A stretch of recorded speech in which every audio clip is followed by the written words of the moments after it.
Hey everybody, it's Aaron again. Welcome back to Loy's Comics and Collectibles, and today we're going to be covering WrestleMania 2, WrestleMania 36 Day 2, the WrestleMania 2 big for just one night. And our first matchup tonight is for the NXT Women's Championship. As Rhea Ripley and Charlotte takes on Charlotte Flair, and this match was set up obviously weeks ago and leads up to WrestleMania when Ripley confronted Flair and challenged her to challenge her for the NXT Women's Championship after Flair won the Women's Royal Rumble that year. And the old saying goes, be careful what you wish for. And that's part of the story in the beginning as the match starts off slow as both women are sizing each other up. And Rhea gets out of most of the holds early, but she seems to be just half a step behind Flair the whole time in the beginning. That is until Charlotte goes for her dad's signature move, the flip-flop and fly in the corner turnbuckle, where Rhea runs in and catches her in the face with a vicious kick. It looked like it did not feel great. And Charlotte rolls to the outside to try to slow down the pace of the match. But Ripley controls the match here for a bit and gets in some good offense until she goes to do a big boot on Charlotte while she's on the ring apron, but Charlotte dodges and Rhea puts her left leg across the top rope, and Charlotte grabs the leg and drops down, aggravating her injured knee from when Flair put her in the figure 4 on the post a couple weeks ago. And Rhea does a real good job of selling the knee at this point. She's just screaming like a banshee, and it was some really good selling, so I thought it really got across the point for the rest of the match that Rhea's really feeling the knee. And Flair, being the heel, begins to work the knee over and over again. And there's intermittent offense between Ripley but every time Ripley starts getting the upper hand, Charlotte hits her in the knee, and that sort of resets the whole thing because her knees at this point really screwed up. Well, I guess kayfabe screwed up. I don't know if her knee's actually injured. Doing her best to try to take care of the control of the match, but like I said, every time she does, a shot to the knees, just sort of cuts her off at the pass. It is until Rhea slips out of a slam attempt from Charlotte, and into a slam of her own, but she still can't follow up because it seems like every bit of offense Rhea gets in aggravates the knee. But they go back and forth from this point on. Like I said throughout the match, Rhea getting a little bit of offense, then Flair cut off the pass. But despite her best efforts, Rhea can't avoid the figure 8 forever. And after a spear from Charlotte in the later parts of the match softens her up, an impressive wrestling exchange between the two women, Rhea's forced to tap to the figure 8, and Charlotte Flair is your new champion. And up next we have Bobby Lashley versus Aleister Black. In the early parts of the match, Aleister sort of tries to put some wrestling holds on Bobby, but Bobby obviously is too powerful. And, Aleister gets in some strikes that seem to have some effect, but when Aleister goes to the turnbuckle to do a moonsault to the outside, he misses, and as he's trying to find Bobby, this gives Bobby the opening to do a belly to back, which gives Lashley control of the match. And the story that you'll see throughout the match is more or less when Bobby can get a hold of Aleister and sort of neutralize part of his offense or not let him use his speed, Bobby has the advantage. And when Aleister can kind of create some distance and use his speed and strike, and, he fares way better. And at one point, Aleister, tries to fight back. When Bobby goes for a stall suplex, he hits him with some knee strikes, and then Bobby goes back for the stall suplex, and he knees him again, and then Bobby drops him to the ring apron where Aleister Black hits him with a kick to the face. Black goes to the top rope, try to attempt to do a maneuver in the ring, but when he goes for it this time, Bobby evades and just runs him over with his massive clothesline. And Bobby controls the match there for a time. And then when Bobby charges Aleister in the corner, Aleister hits him with a big knee, and that sort of stuns Bobby. And then you see the first sort of chink in Bobby's armor in the match as Aleister hits him with, a bunch of strikes. It sort of stuns Bobby and sends him to the outside where Aleister finally, lands the moonsault.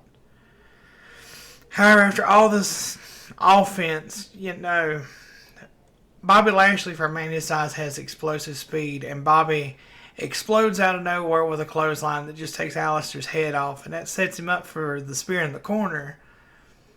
After, Bobby jaw jacks with Lana for a bit, and they do their whole thing, and as Bobby charges into the corner, Aleister hits him with a black mass out of nowhere for the 1-2-3.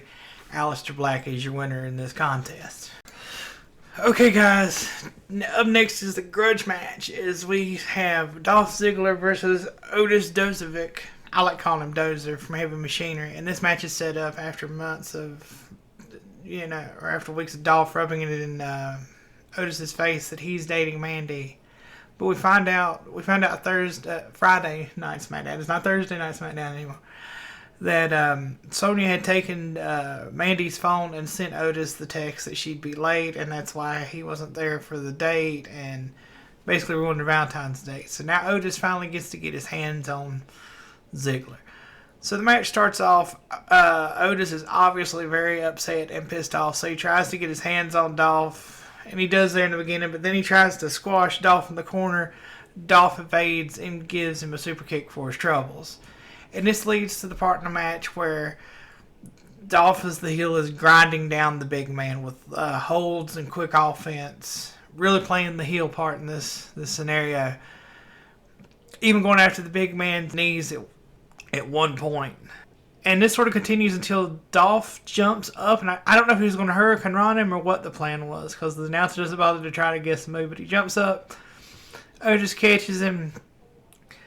And then Otis, slams him down and then catapults him into the corner, and Dolph eats a nasty shot to the middle turnbuckle. It looked pretty vicious. But at this point, Dozer's been sort of worn down from Ziggler's offense, so he's sort of slow to get back into the match. And then Dolph begins hitting him with a series of blows, and Otis does his version of hulking up. I don't know if Otis has an actual term for it, and then hits the Ziggler with several clotheslines.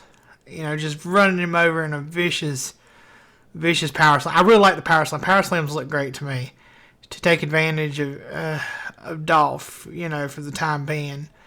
And this continues until Dozer goes to do the caterpillar on Dolph, and Sonya jumps up on the apron and distracts Dozer and the ref, because Dozer's like, "What are you doing here?" And then that allows Dolph to get in, a low blow from behind. So this sort of sets the match even for a moment. And then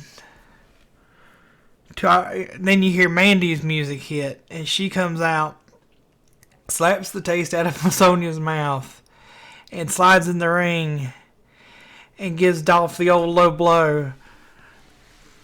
And Dozer gets up and he finally hits the caterpillar for the 1-2-3, and we get the good moment with him and Mandy, and they kiss, and we get to feel real good for Dozer in this match. He finally gets the girl, and all is right in some level with the world. Okay, guys, up next in our pay-per-view is the last man standing match between Randy Orton and Edge, and this was set up, as you know, Edge came back at not WrestleMania, Royal Rumble.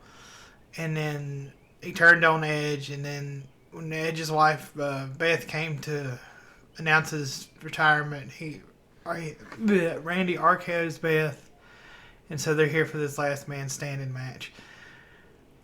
So Edge comes out, and he's looking for Randy when Randy's music hits, but Randy is actually at ringside pretending to be a cameraman, and jumps in from behind and gets an RKO right off the bat. And you see a stunned Edge work his way to the corner and get up as the ref has to wait for him to get to his feet and as we continue to start the match. And it's kind of concerning, because I remember when Edge retired, and you sort of think throughout this match as he takes blows, you're really worried about Edge's neck issues. Even though it's been surgically repaired, he's been medically cleared, you kind of can't help feel for the guy at some point. Anyway, the match officially starts, and Edge on wobbly legs tries to, swing on Randy and misses and gets an RKO for his trouble. And this gives Randy control at the early part of the match. And I am paraphrasing a lot of this, guys, because there's a lot going on here and it's back and forth. So if you're interested, I suggest you get the network and go watch it for yourself. All these matches are really good. Well, almost all of them are really good. Anyway, Randy has control and they fight back to the weight room in the Performance Center where Randy chokes Edge with these straps. I guess they're for doing like pull-ups or crunches. And he chokes Edge while Edge is laying there. After the fact, Randy gets this big weight plate and tries to, smash Edge with it. But Edge jumps up and gives him a drop kick. And that separates the two men, giving us a little bit of breather here for a second. And from that point, Edge sort of gains the control of the match for a little bit. And they end up fighting through the production area where Edge still maintains control after he counters Orton's attempt to smash his face into a garage door and smashes Randy's face in the garage door instead. And after that, they sort of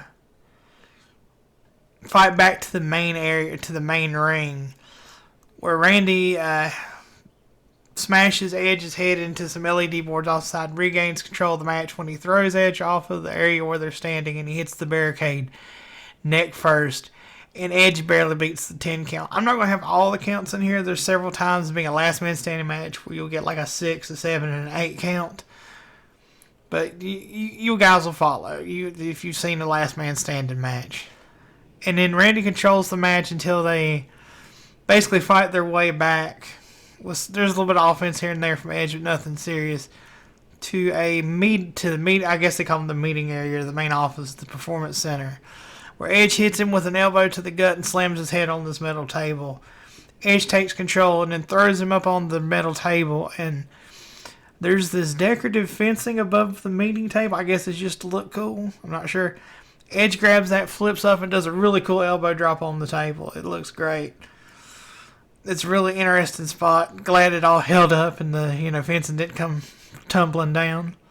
But as Edge is moving him around and has control, Randy thumbs him in the eye, and that sort of gives Randy control of the match again.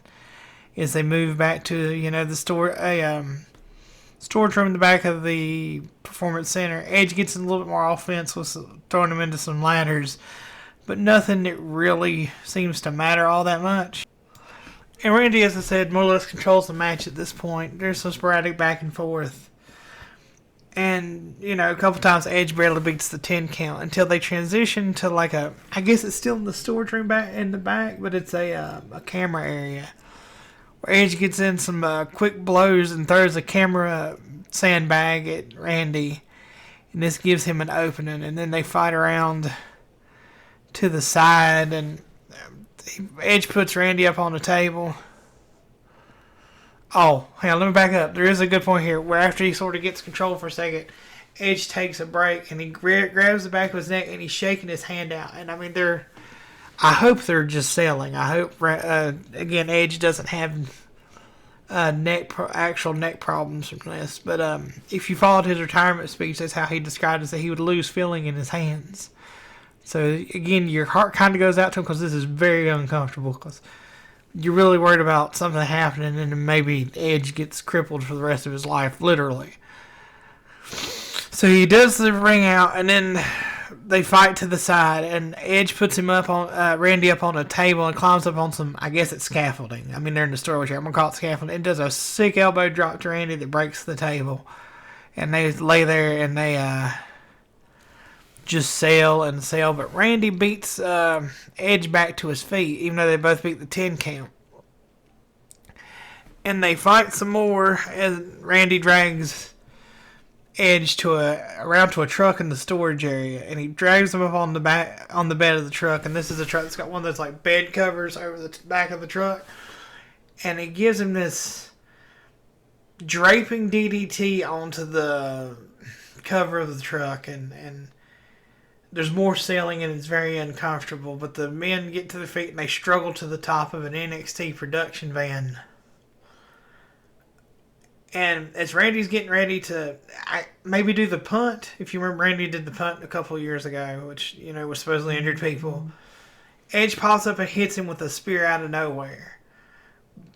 Then as Edge backs up to capitalize on the spear, Randy hits him with an RKO out of nowhere, and Edge is just prone on top of this truck. And Randy goes down to get the steel chairs and climbs back up and sets Edge up for the concerto.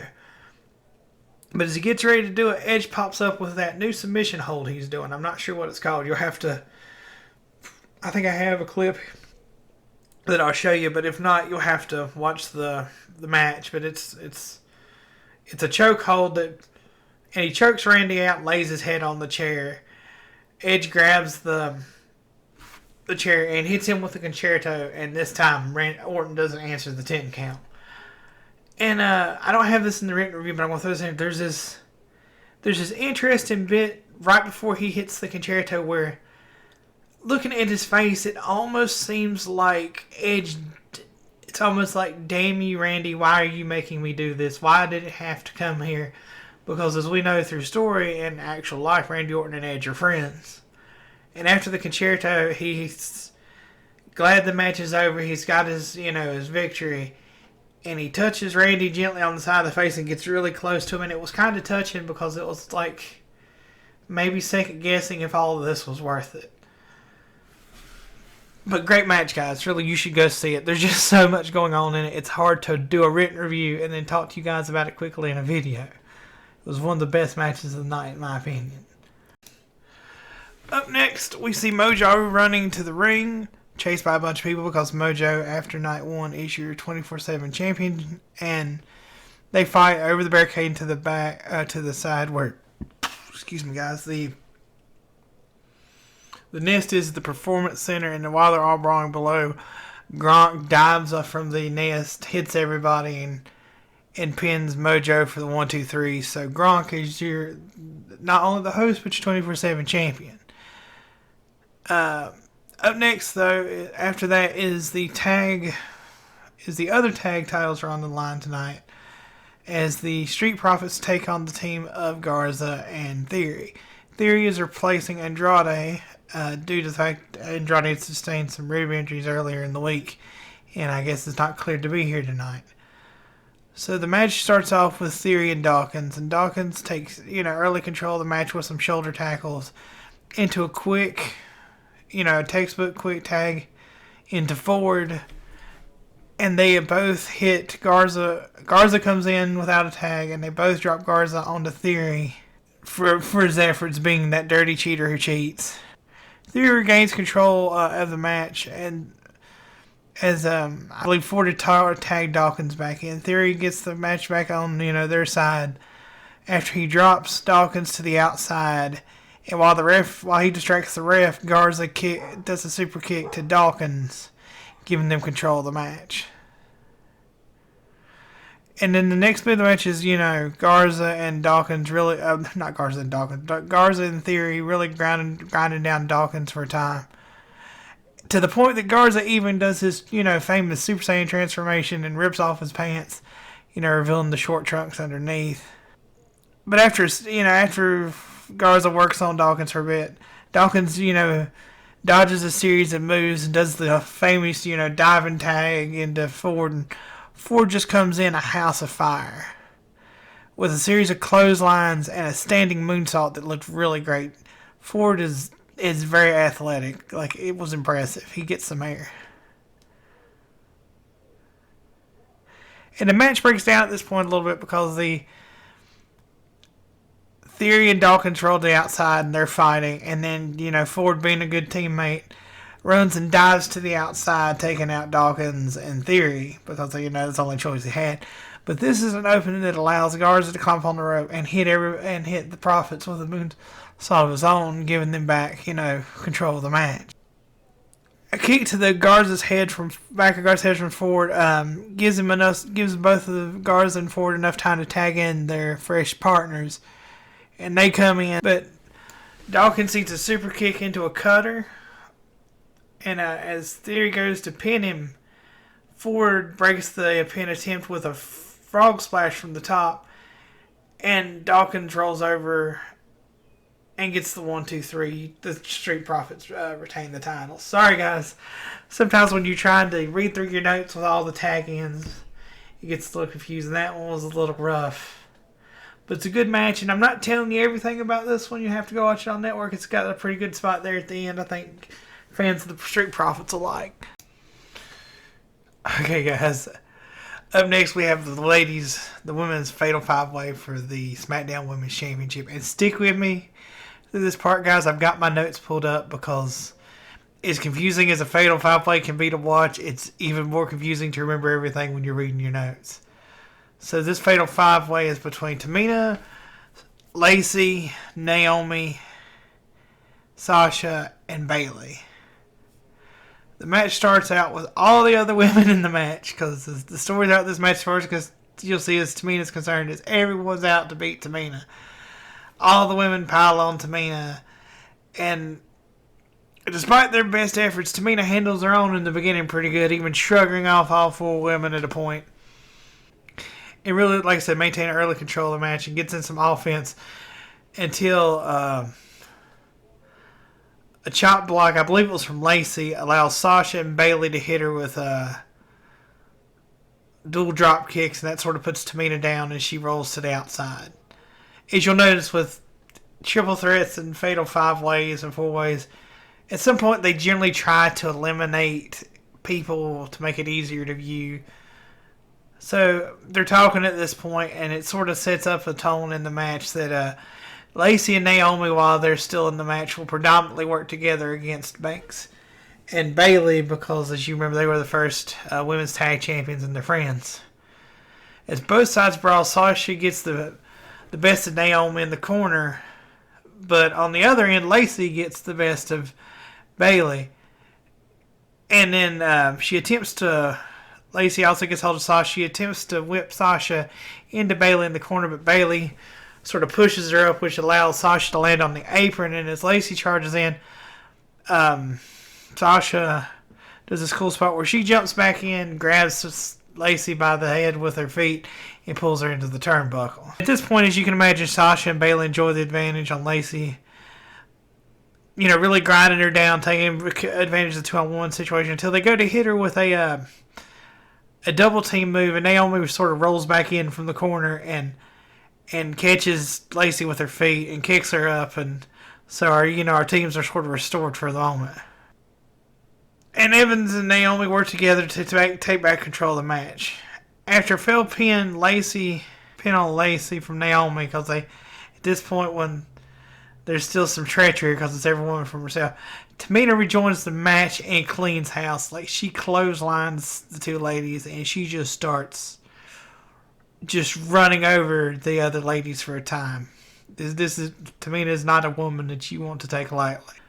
And it sort of breaks down into a brawl at this point. And after, they sort of brawl it out, the last 3 left standing in the ring are Tamina, Naomi, and Sasha, who evidently were sort of a stable back in the day. I think this is before I started watching again. They do their little thing in the middle, and then as Banks turns her back, Tamina super kicks Banks, and Naomi hits Tamina with a variation of a stunner. It was really cool looking, but I guess it's a stunner that allows Lacey to come back in and hit a standing moonsault. And Naomi and Evans attempt to pin Tamina. Again, this is all dog pile on Tamina night. But Tamina managed to kick out before the 3 count. But this leaves Tamina unfortunately weakened as all 4 women come in the ring and hit her with a series of 4 top rope moves. And they all dogpile on Tamina, and unfortunately Tamina is the first woman eliminated. So keep a track at home. That leaves Lacey, Naomi, Banks, and Bayley. After taking a second to collect the sales, Banks and Bayley take a double baseball slide from Evans and Naomi. But as the fight breaks down outside the ring, Bayley hits everyone with a series of moves, and that leaves Bayley the only woman standing at this point in the match. And then Banks and Bayley isolate Naomi in the ring for a while. And despite a valiant fight in a 2-on-1 situation, Bank locks in the bank statement and forces Naomi to tap. So we're now down to Evans and the former tag team champions, Banks and Bailey. And they're in the ring, and they just start making fun of poor Lacey. She's dragging herself back in the ring. She's not looking so hot. And she crawls back in the ring. Sasha and Bailey take advantage of their 2-on-1 situation and continue just to berate and beat down poor Lacey until a spot in the corner after Banks pulls her over to Evans over to the side by the hair. And Bailey runs in and goes for a running knee in the corner, but Lacey moves out of the way and she cracks Sasha in the head. And it looks pretty bad. If you watch how Sasha sells it and flops to the outside, it made you think maybe she did accidentally knock her out. Lacey tries to get in several pin attempts on Bailey, but Bailey regains control of the match. However, the miscue has caused a little bit of trouble between the friends, and they're arguing. And then Bailey tries to convince, is like, hey, let's just chill out, we'll talk about it later. And Bailey tries to save Sasha from Lacey coming in with a women's right, but as Bailey avoids it, Lacey turns around and clocks poor Sasha again. It looked pretty vicious. And Lacey pins Sasha for the 1-2-3. So now we're down to, finally, a singles match. Lacey Evans and Bailey. So one of these two will be the women's, well, either Bailey will retain or Lacey will be the new champion at this point. Bailey's sort of sitting in the corner, sitting on the ground, and she's shot because now she doesn't have Sasha on her team. But Bailey quickly regains control of the match and grinds Lacey down. And Lacey makes a short comeback with a series of clotheslines until Bailey tosses her in the ring post, killing her the momentum. And Lacey also did a really good job of selling in this match. Like when she hits her shoulder, it is a little unnerving hearing her sell that because it sounded bad. Adding insult to injury, however, it's not enough to be beating poor Lacey down. Bailey ties her right hand up with the tag rope, which you don't know. There's a little rope attached to the turnbuckle that I guess is you're supposed to hold it, which is how far out you can be from the turnbuckle to make a legal tag in a tag match.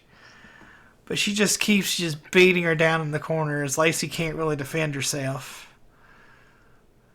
But then Bailey comes in for a move in the corner, and Evans catches her with a big boot to the face that gives Lacey time to untie herself. So now we're kind of at least back to a fair match. Evans goes on the offensive, even hitting her standing moonsault from the top rope, which is real impressive if you've never seen her do it. She jumps up from the second rope to the top rope, hits and does the moonsault. It's a pretty nice piece of athleticism. But Bailey still kicks out. She still wants to keep her championship. You're not going to be able to very easily put Bailey away. But when it seems victory is within Lacey's grasp, Banks slides back in from the outside and hits her with a backstabber, allowing Bailey to plant Evans in the center of the ring face first for the 1-2-3. So unfortunately, despite a valiant effort, Bailey retains. But there's a good little bit here at the end where I don't want to say Sasha lingers, but she kind of lingers where you might suspect things are not as good as they once were between Sasha and Bailey. Up next, guys, we have the Firefly Funhouse between John Cena and Bray Wyatt / The Fiend. And I'm going to paraphrase a lot of this because it's a very weird video package, so you will have to go see it yourself if you really want to get a good feel of it. I'm going to give you my interpretation of it. John comes out doing his entrance, and then it cuts to Bray at the Firefly Funhouse, and he informs John that tonight he'll face his most dangerous opponent himself. And he leaves through the back of the Firefly Funhouse as John is magically teleported to this alternate dimension that is the Firefly Funhouse. And John goes to the same door Bray did to exit the scene, and he finds himself reliving his Ruthless Aggression era promo with John Cena. I mean, not John Cena. He is John Cena with Kurt Angle. And basically, the skit is he's going to go through and face his his biggest failures in his own hubris. I mean, at one point they sort of depict him as Hollywood Hogan coming out, playing guitar on the big gold belt, the old WCW title, and depending on who you believe, some of the reasons why WCW went under is they were paying a lot of money and catering to older performers who had a name. So that's where I get sort of his own hubris is part of this. And there's several other, quick shorts that sort of establish this. But ultimately, in the end, the Fiend hits John with the mandible claw and beats John Cena. Sort of in a reverse way, delivering on John's words. He said when he fights Bray at WrestleMania, he'll get rid of one of the most overhyped, overprivileged performers in the WWE. And I thought that was my take on it, because it sort of was a self-fulfilling prophecy in reverse, in that maybe it's saying that John was the very thing he was accusing Bray of being. That's my take on it. Feel free to let's see what other people have to say about it and watch it yourself. It's pretty trippy. And unfortunately, now we get to the Universal Championship match between Brock Lesnar and Drew McIntyre. And there's not going to be any clips of this, because this one was pretty quick. Lesnar gets in some suplexes and some things. But it basically amounts to like 3 or 4 F5s. Drew kicks out all of them, thankfully. And then Drew hits him 3 times with the Claymore kick for the 1, 2, 3. But Drew McIntyre is your new Universal Champion, and I'm really happy for him, especially if you follow his story after he came to the WWE, went away for a while, and came back. And I kind of felt like Drew was sort of sitting there in limbo for a while, so I'm really happy for him, and I hope he gets to hold the belt for a long time. Overall, WrestleMania as a whole this year, I think, was very good. I don't think any matches were bad. There are some matches that you can very obviously tell were slow down points in the night, because you don't want to have, like, goodness, imagine like the last man standing match immediately followed by the fatal 5-way. You kind of want to have a really high point emotionally, and then another decent match that's a little bit more down here, let people rest before you go back up to another big high. It's just how wrestling's traditionally booked.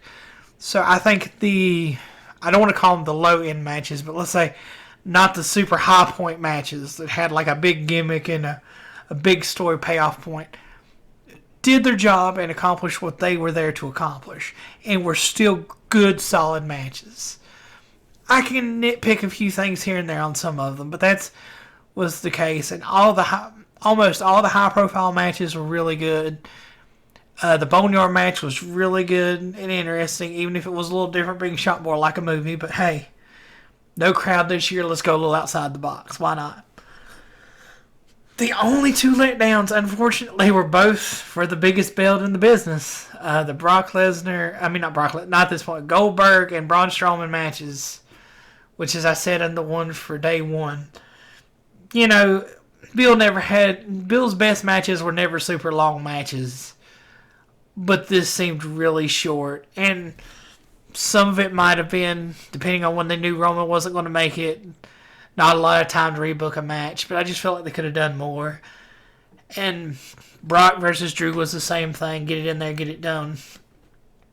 Apart from Drew winning the belt, which, as I said before, I think he was really deserving of that, a really forgettable match. But maybe we'll do better moving forward. And I'd encourage you, if this interests you, like if you have not seen it and you don't have the network, as a wrestling fan, the network's not bad at $10 a month, and you get all the the pay-per-view every month, and a huge back library of old Raws and the pay-per-views. The only thing is, if you want to be able to get back into wrestling and catch SmackDown, Raw, and NXT in a timely fashion. Well, no, I'll say SmackDown and Raw, because NXT, I think, pretty sure, updates the day of or the day after on the network. You will need to pick up Hulu, which you can get for $5 as long as you're willing to, deal with commercials. And that'll give you the 3 main ones, and at 205 main event, and I can't remember there's another one that's sort of a B show, and NXT UK for about $15 if you're really into wrestling. And I would recommend it, though I'm not getting paid to pop the network. It's a good way if you're into wrestling and want to get back into it. Anyway, guys, thank you for spending your time with me. Sorry the first video was a little bit rough. Hopefully this one's a little bit better, and I think I've got the system sort of figured out moving forward. We'll see how it goes with Money in the Bank on the 10th. So the week of the 10th will be Money in the Bank, and I hope with this new system, maybe I can get it out that Monday or Tuesday for the week. But I'm going to give myself the deadline's Friday, but check back throughout the week, see if I get it up a bit early so it's a little bit more relevant for you guys. Follow us on socials below, and I'll see you next time, guys. Peace.